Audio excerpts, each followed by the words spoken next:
YouTube, there is no firearms in this video.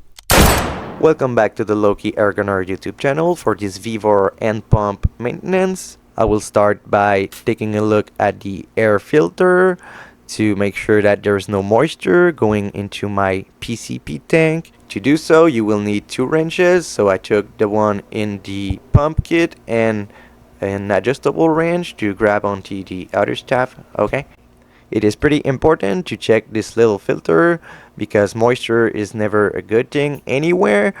I had a few hundred pumps done at this point. This is after my second tune, I believe, so I never really took care of my pump yet. While you do that, just take a look at the O-rings to make sure that they look good and will not cause leaks while reassembling it. Then you can simply push the little filter out and inspect it to make sure there is no oil or moisture that could affect your rifle or pumping performance, I guess. If there's a bunch of moisture in there, I believe you won't be able to pump anymore, and if you get to this point, it's pretty bad. Okay, to put it back together, simply do the same thing but the opposite way, I guess. This step is mainly to make sure that you don't damage your rifle, and it should be done at least every month or few months if you don't use it that much, maybe more if it is pretty wet where you live. Who knows? Another important step, at least in my opinion, is to test for leaks.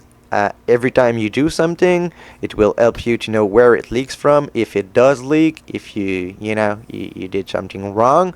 So I got the plug on and I'm pumping on this not so sturdy table to see if it holds air. I did not pump up to 4500 psi like this pump is rated, but I did not hear any weird noises, so I assumed it was working. By the way, I'm making this video because the instructions are pretty much garbage and I did not even know how to properly take care of this pump myself before asking people. And if you got any other tips, any other maintenance steps that you do, please leave that in the comments down below.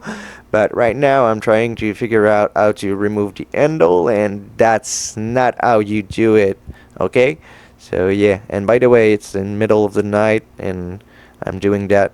Anyways, to remove the handle, simply grab with your hands to the shaft because the bottom nut is not connected to that and it will only make everything spin, and then spin the handle itself. You don't need any tools for this step. The goal right here is to oil that inner shaft that I never oiled, and I've pumped quite a few hundreds times. I'd say at least 500, that's at least, and it did pretty good, so I cannot talk shit on this Vevor pump right now. It is working great for how good I took care of it.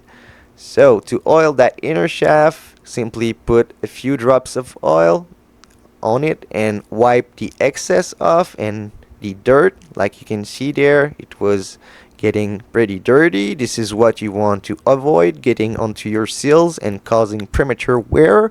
You want that to be slippery, and working good. The manual does say one thing: use silicone oil. So yeah, take that for what it is. I'm using super lube silicone oil right there, and it works pretty good for any airgun use where you will use some Crossman expensive oil.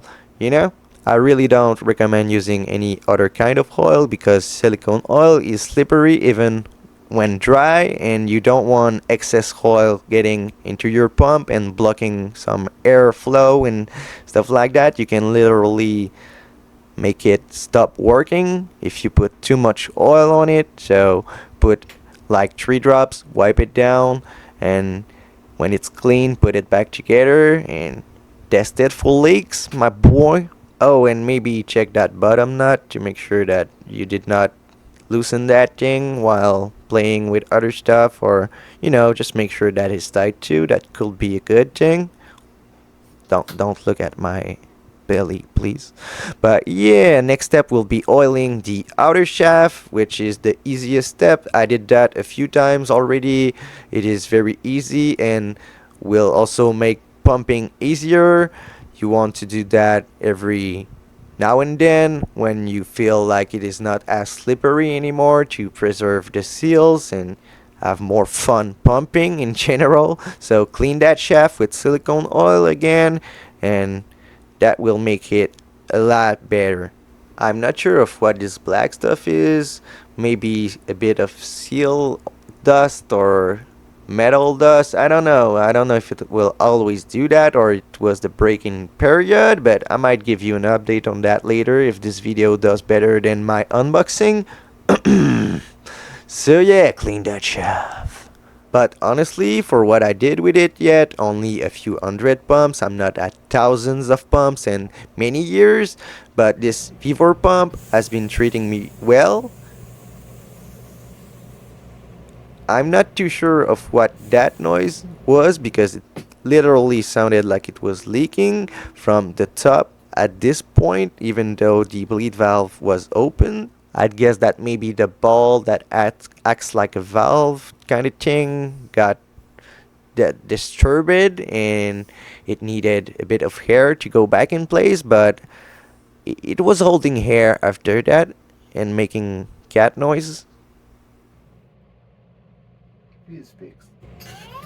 So yeah, the included plug is very useful to test for leaks after doing a bunch of things, and also to protect your stuff from moisture when you don't use it. I always put it back on the hose to make sure that it doesn't get full of dirt and stuff like that. I made sure to test it up to 3000 psi before hooking it up to the gun and getting a bad surprise if it leaks.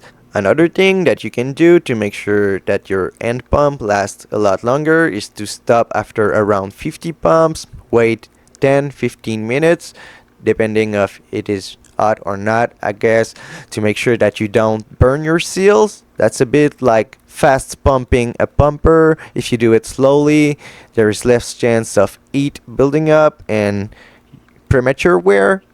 Just over 2400 from 1600 after around 50 pump. Like I said earlier, with what is included, the price and everything, yet I really cannot complain about this Vevor pump. Maybe my opinion will change later, but you will know that if it does.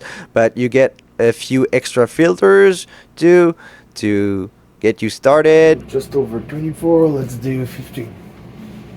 Also, I've heard that pumping slowly while stopping at the up and down motion for a tiny bit can help your pump to get the air at the right places. So do what you want. I know Johnny Mac is pumping like it was a competition, but right around 2700 psi, and I'm gonna stop there. I think that the slower is the better for both me and the pump. Don't forget to bleed the hose if you don't want to get slapped in the face. And that will be it for today. Thanks for watching this video. This rifle and pump combo is available from AirgunArcheryFun Canada. Thanks a lot to Wes for supporting my channel. Thank you for watching, and I will see y'all in the next one.